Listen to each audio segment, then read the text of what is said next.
Okay. Hello, Will Merrick here to justify Handon's immortal lover single-handedly. Oh my gosh, how am I going to do this? It is a scene. Yeah, screenplay page. It was performed at a sort of not a class, but like a side event of thematic option. So it involves a public performance. I didn't even know that card was next. How lucky! It involves a family because there's a family of elves. Handon is courting Anira, who is the daughter of Thalion and Gwestiel. I actually know their names now. I didn't when I first wrote it.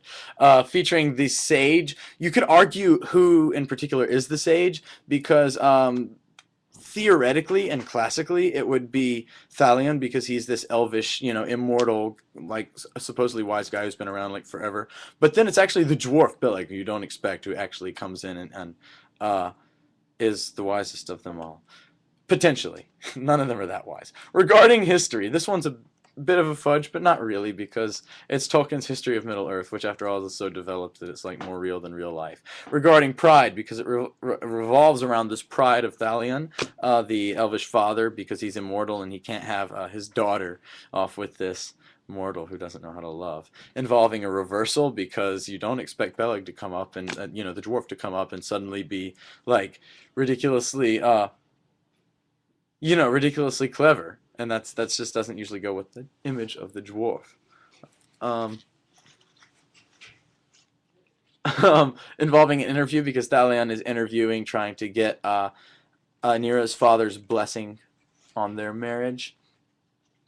Involving a theory because Thalion has a theory that mortals, since they can't live forever, don't have the time to come of age. Hold on.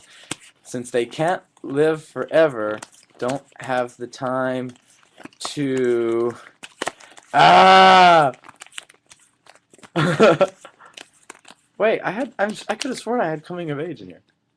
Oh wait, was that the card I started with? I feel stupid. Okay, because they don't have the time. Hold on, he has a theory that they don't have time. That mortals don't have time to come of age enough to love, that they can't develop it. But Handon argues in return that true love is not like a tree that has to grow into its form. It's like a flower; it springs into it, and so purity comes from youth and stuff like that. Unrequited love because you don't really Thalion and Anira doesn't really. No, wait, Handon and Anira, confusing names, doesn't really work out, and also Thalion and his wife Gwestiel kind of have these little trouble between them, although their love technically is requited after like 3,000 years. Featuring a tramp. The dwarf is this tramp figure. They're like, get him out of our house, He's all dirty and he's drunk. Archetype, father figure, the overprotective father of Anira, involving lost innocence. Beleg, the dwarf, pretty much goes up and like kisses Anira without her even consenting to that. And Anira's mom goes crazy. Emotional disconnect because the father really does not care what his daughter thinks or who she loves. He just wants it to go his way. About doomed love, and you would think that this would be between Handon and Anira, the courtship, but it's actually between Thalion and Gwestiel. These names must be crazy confusing. Because through this argument about this courtship, they disagree. She's like this adulteress, and then they go and probably don't split up, but temporarily split up, involving a mythology of Lord of the Rings, and I can't believe I wrote a fan fiction, and also just the myth that Thalion believes that immortals can love more than mortals. I'm trying to get this to go like this because it looks total gangsta. And it's not working. Involving something handmade. Pretty much all the costumes. If I should upload the video. The costumes we wore were made by me and my mom before I came here. And then they were assembled by hand into the right order. Oh, and Jeff, you're around there. I need to give you back that pipe. It's in my backpack. If I had it for that long and it wasn't a fake pipe, it would have looked really bad. Featuring a narrator. Because basically this doesn't make as much sense in the script outside of its thematic option performance because it doesn't exactly fit the thematics of the it doesn't make sense outside of the thematics of the class, but There's somebody who strums a ukulele and says every time there's a logical proposition or mock flattery concealing an insult, that's the narrator. And also, they're all introduced by Shen, and she's really cool, and she's going to be like president of the world someday. So, but she's not an SCA. About or involving love. I think that's more than obvious. Oh, it's not worth any points. Involving a sight gag because Beleg tries to kiss Anira and she pushes him away, and then it's just like, no. I wanted to have him stand up on a stool. But the thing is, it wasn't actual dwarf playing him. Regarding obsolescence, the views of Thalion are obsolete. He himself is almost obsolete. The relationship between Thalion and Gwestil is obsolete. They've been married so long. Elves should have like a marriage rollover time where you like, since you live forever, you just marry a new person every like 5,000 years. Involving a non sequitur, the dwarf being the dwarf being the smartest among them, the dwarf trying to suddenly kiss Anira, just it does not seem to make sense. He's drunk, but he talks better than all of them. Okay, and Thalion's behavior at the end is just bizarre. A search for freedom. Uh-oh, what was this one? Uh-oh, I'm stuck for the first time. No, a search for freedom regards... a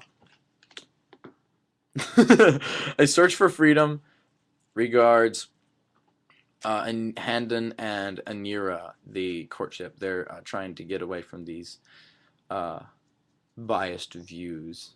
These biased views held by the elders. Involving a sneak attack. And that's basically Veleg the dwarf. He just comes up to you. He's like, may I come nearer, Anira? And that's the really bad wordplay because, well, actually, there's some Elvish. Anira is actually an Elvish word, and I won't go into that. But a sneak attack because he just kisses her without her expecting it, and then all hell breaks loose. Regarding courage, it takes a heck of a lot of courage for poor Handon to come face Anira's father like this, because he knows he's going to say no. About time, because some people live forever and some don't. By the way, don't go see In Time. It's the worst movie ever. I hope the director of that movie doesn't see this.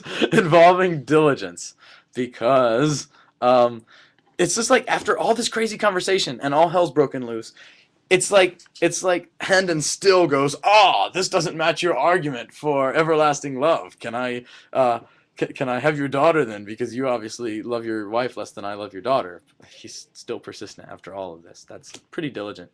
Oh wait, I didn't. In or at right place, wrong time. He is he's at their house. Okay, Handon is talking to them. He comes in just sort of during this marriage breakup. I mean, at first you think everything's all right at the surface, but then it's kind of like Gwestil is obviously mad about something and comes and like flirts with him. It's weird to have the mom of your fiance flirting with you. Breaking a rule. Well, that was obviously breaking a rule, but at the same time, Handon is also breaking a rule by trying to court somebody immortal. That's not heard of, except in like everything Tolkien writes. Regarding ambition, it's quite ambitious to court someone who lives forever.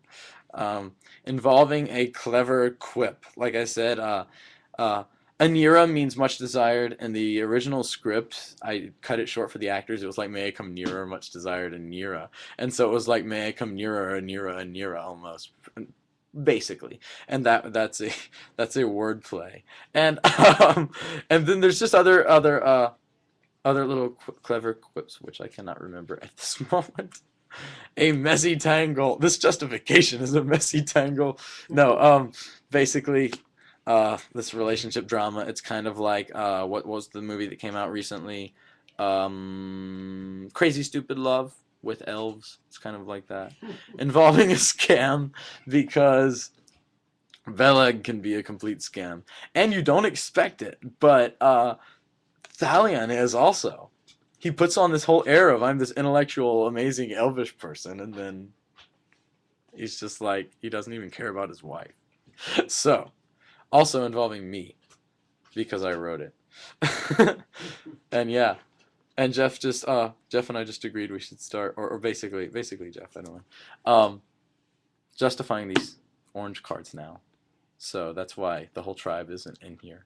That would be kind of bad, though. Anyway, I don't want to make this justification any longer. It's already 10 minutes. Salud. Is it over? No, it's not! It hasn't.